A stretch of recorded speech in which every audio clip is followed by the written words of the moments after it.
വേറൊന്നും ചെയ്യാനില്ലാത്തോണ്ട് ഇതും ചെയ്തോണ്ടിരിക്കാന്ന് വിചാരിച്ചല്ലേ? കൊച്ചേ, ചുരണ്ടി ഇരിക്കാതെ അകത്തങ്ങാണം പോയേ. കനകം, പാല് കാച്ചത് അവിടെ ഇരിപ്പല്ലയോ? இருக்கம்மா.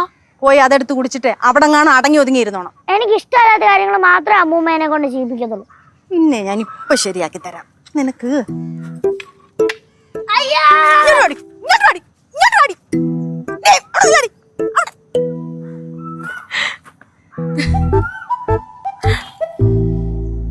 ഓടിക്കോണം കേട്ടാ.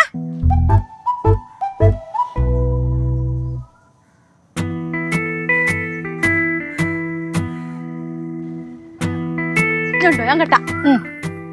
நானும் ட்ரை பண்ணி பார்த்தேன் அம்மா. നോക്കിയോ, ഞാൻ ഹൗസ് ഓണറിനെ വിളിച്ചു പറയും. ആരെ വിളിച്ചു പറയും? ഹൗസ് ഓണറിനെ വിളിച്ചു പറയുന്ന. എന്താ വിളിച്ചു പറയും? അമ്മുമ്മ വീടിന്റെ മുന്നില് സമരപന്തല് അണിഞ്ഞു വെക്കുന്നെന്ന് പറയും.